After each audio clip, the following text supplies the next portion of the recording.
있죠. 그러니까 장례식 치우는데. 이것은 이제 제가 오늘 할 말인 주제인데, 제가 홍콩에 있으면서 제가 직접 겪어본 일이고, 근데 이게 발생한 거는 저 지인 친구한테 일어난 일이에요. 한국도 그러다시피 뭐 장례식이 있고, 뭐 저는 안 가봤지만 홍콩 같은 경우에는 장례식인데 좀 이렇게 순서가 좀 달라요.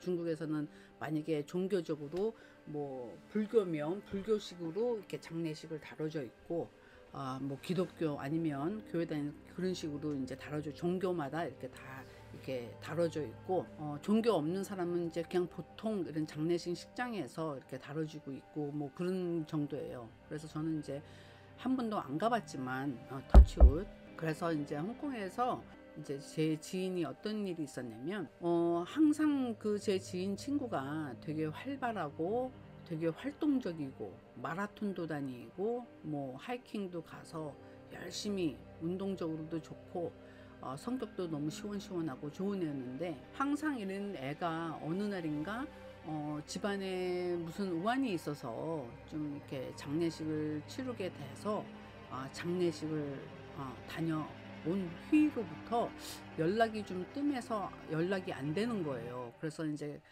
연락을 해보니까 전화 안에 들려오는 목소리가 되게 이렇게 좀 뭐랄까, 좀 되게 음침하다 그럴까, 뭐 맥이 없고, 이 사람이 옛날 제가 생각했던 그런 반응보다도, 이거 좀 뭔가 목소리로 들려오는 소리가 이게 뭔가 좀 이상하다. 제가 그런 소리를 많이 들었습니다. 그리고 이제 한번 만나야 되겠다. 근데 뭐 밖에 잘 나오지도 않고 연락을 해더라도 그렇게 뜸하고 있다가 아무래도 좀 걱정이 되는 거예요. 그래서 제가 이제 집으로 또 찾아갔어요. 집으로 찾아갔는데 뭐랄까, 이제 문을 따는데 애가 진짜 그 며칠간, 그러니까 몇 주 동안 애가 푹 늘어지고 살도 엄청 빠진 것 같고, 일단 문을 딱 여는데 첫눈을 딱 보는데 저랑 제가 그런 안 좋은 기를 되게 받았어요, 제가. 그래서 얘 분명히 무슨 일이 있다. 그때는 몰랐죠, 얘가 무슨 일이 있었는지. 그래서 보니까 되게 애가 차갑고 맥이 없고 이 머리가 축 늘어진 상태에서 이 눈에 이 초점이 없는 거예요. 그러니까 사람이 그냥 이렇게 앉아서 들떠 있는 그런. 그래서 얘 좀 되게 이상하다. 그래서 말을 걸려고 그러는데 애가 힘이 없고, 그래서 뭐 이런저런 잠깐 있다가 뭐 그러고 이제 저는 이제 저 돌아왔는데, 집에 돌아와서 저도 이제 생각해 보니까 얘 분명히 뭔가 있다. 왜냐하면 그 기가 너무너무 안 좋은 기를 제가 받았어요. 그래서 안 되겠다. 그래서 다시 한번 찾아가서 얘랑 얘기를 좀 해야 되겠다 해서 연락을 해서, 이번에는 집으로 안 가고 제가 밖으로 내가 밥 사줄 테니까 진짜 나와라. 그래서 나와서 간신히 그것도 불러서 나와서 이제 부근에 있는, 멀리도 못 나가니까 부근에 있는 데서 밥을 먹고 이제 얘기를 했는데, 너 괜찮아? 뭐 이런 얘기를 하다 보니까, 너 무슨 일 있지? 왜냐하면 제가 그 친구도 알아요. 제가 좀 이렇게 뭔가 이렇게 영적으로 뭔가 좀 보이는 것보다도 느끼는 걸 알기 때문에 이제 저한테 그 얘기를 하는데, 자기가 요새 이상치 않게 너무너무 가위에 눌린다는 거예요. 가위를 눌려서 잠을 못 잔다는 거예요. 그러니까 잠을 못 자니까 이 사람이 신경질적으로 변해가고 점점 더 쇠약해진다. 그런 거예요. 이제 가위를 눌리는데 왜 눌리는 것도 모르고 자기는 그냥 밤에 잠을 자는 게 되게 무섭다고 저한테 그 얘기를 해주는 거예요. 그래서 내가 가위를 눌린다고? 근데 집 안에서는 제가 아무것도 못 느꼈거든요. 저는 집에 갔을 때 제가 느끼는 점이 되게 많기 때문에. 그래서 자초지종을 물어봤어요. 언제부터 이게 시작이 됐냐 했더니, 자기가 이제 친척에 있는 장례식을 갔다 온 다음에 한 이틀 후부터 이제 가위를 눌리기 시작했다고 그 얘기를 저한테 해주더라고요. 그래서 그렇구나. 그래서 뭔가 붙어왔구나. 저는 그 생각을 했어요. 근데 집안에 갔을 때는 제가 아무것도 못 봤거든요.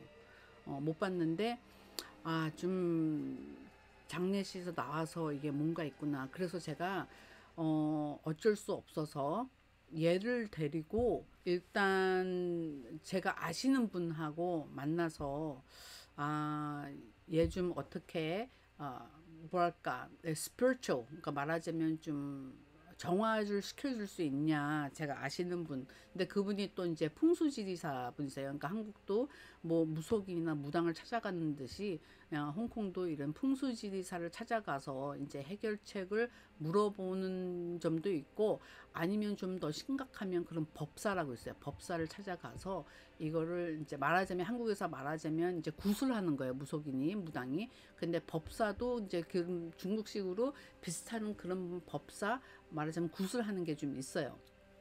근데 거기를 이제 앉혀놓는데, 그 풍수지는 이제 간단한 걸 할 수 있지만, 풍수지리사가 하는 말은, 아, 얘는 법사를 만나야 되겠다, 얘는 법사를 통해서 이걸 정화시켜 줘야 된다, 그래가지고 소개해준 법사를 만났는데, 그 법사가 얘를 딱 보는 순간, 아, 너는 왜 이렇게 사람을 많이 데리고 왔니, 이런 얘기를 하더라고요. 이렇게 다 얘가 등에 업고 있대. 그러니까 얘가 축 늘어질 수밖에 없는 게, 이게 이 붙어 있는 게 이제 온몸에 붙은 거예요, 얘한테. 그래가지고 그러니까 붙으면서 이제 째려보는 거예요. 그러니까 얘를 이제 집이라고 생각하고 다 들러붙는 것 같아. 근데 이제 법사가 하는 말이, 저는 너도 봤을 텐데 나한테 그 얘기를 해주더라고요. 그 얘기를 하는데, 아, 알았다. 얘는 이렇게 간다면 점점 쇠약해져 가지고 이제 정신 혼동이나 아니면 좀 이제 얘를 데려갈 생각이다, 그렇게 얘기를 하는 거예요. 그래서 제가 그랬어요. 장례식이 친척 장례식인데 그러면 친척이 붙은 거예요? 했더니 아니. 그래서 그 법사님이 해주시는 말이에요, 이거는. 그래서 여러분도 이거는 어느 나라나 잘 통하니까 잘 새겨들어서, 그래서 장례식에 가기 전하고 장례식 다녀온 후가 아주 중요한 절차가 있다고 그러더라고요. 아무리 기센 사람이라도. 장례식, 이제 한국은 모르겠지만 홍콩은 어디를 발을 들이기 전에는 항상 어떤 쪽 발을 먼저 들어가라, 그런 말도 있어요. 그래서 장례식을 갈 때는 장례식에 있는 사진을 바라보는 게 아니라 그랬거든요. 그래서 바라보지 않고 그냥 마음속으로 치러주는 게 제일 좋고, 그래서 다녀오고 나서 이제 주로 홍콩은 장례를 치르고 거기서 뭐 앉아서 밥 먹고 그런 거는 없어요. 그래서 치르고 가는데 곧바로 장례식을 나와서, 그리고 이제 한국은 장례식이 밤에 치르는 건 모르지, 밤에도 치르는지는 모르지만 홍콩은 낮과 밤도 다 치를 수 있는 그 시간이 있어요. 장례식 치르고 나서 나오잖아요. 그러면 곧바로 집에를 가지 말라 그러더라고요. 특히 밤에. 그래서 장례식을 나오자마자 아주 사람들이 많은 복잡한 시장이나 아니면 음식점에 가서 밥을 먹던가, 그거를 이제 다 뺑뺑뺑 다 하고 이제 마지막에 들어갈 때, 집으로 들어갈 때는 이 소금 한 주머니를 대문 앞에 놓여 있는, 그러니까 대문 앞에 소금 한 주머니 아니면 쌀 한 주머니를 거기 두라 그러더라고요. 그래서 집에 들어갈 때는 일단 쌀을 문에다가 다 한번 뿌려주고, 그리고 그 쌀 위에 서 있으면서 소금 한 줌을 이제 자기 몸에다가 다 뿌리라 그랬어요.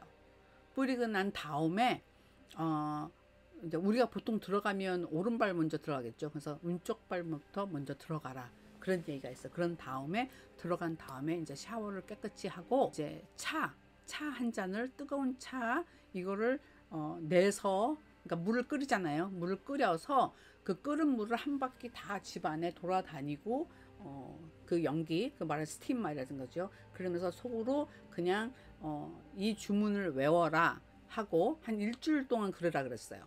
그런 다음에 이제 그 끓여진 물에 이제 차를 타서 그 차를 한 잔 마시고 그냥 푹 자라. 그러면 일이 없을 거라. 그거를 일주일 동안 하라 그랬거든요.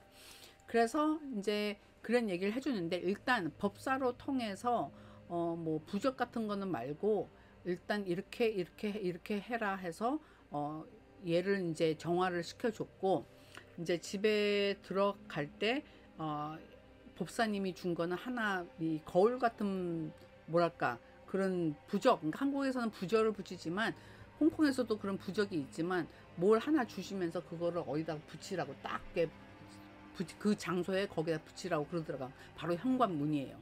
현관문에 들어오자마자 현관문에서 바라보는 쪽. 그래서 붙여라 그래가지고 그랬는데 그 후로부터 이제 점점 애가 기운도 찾고 혈색도 찾고 기운이 이제 들어온 거예요. 그런데 집 바깥에는 항상 그 과일이나 그러니까 오렌지 하나 거기다가 향을 하나 피워놓고 그리고 또 현관에는 꼭 그 쌀을 좀 이렇게 뿌려서 가지고 있고 항상 그랬어요. 그리고 얘는 그 일주일 동안 집에 들어갈 때는 항상 얘가 소금을 뿌리고 들어와서 집에서 똑같은 방식으로 하니까 그게 이제 이걸 다 마치고 나서 한 일주일 후에 다시 그 법사를 찾아갔을 때는 그 법사가 그런 거예요. 이제는 아무것도 안 보이네. 다 갔구나.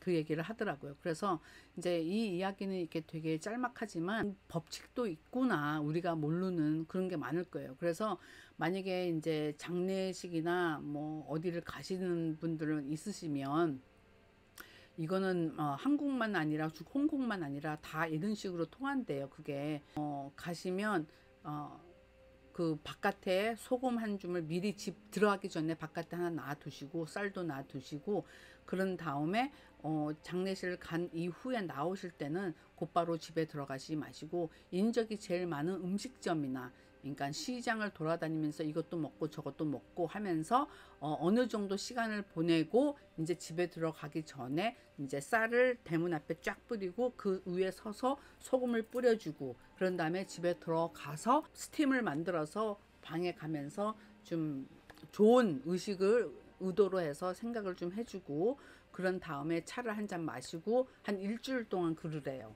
그래서 여러분도 뭐 믿거나 말거나 하지만 일단 제 친구는 그래서 이제 정화를 받아서 정상적인 본인 생활로 들어오고 그랬기 때문에 이제 여러분도 만약에 지인이나 그런 경우가 있으면 뭐 장례식도 그러겠지만 이런 영혼이 제일 많이 달라붙는 데가 바로 장례식 아니면 병문안 병원에도 그렇고 그렇다 합니다. 병원도 누구 병문안 갔다가 이제 나올 때 특히 밤에 나올 때도 항상 이런 식으로 한다면 좀 방지를 할 수 있지 않을까 그런 얘기가 있습니다.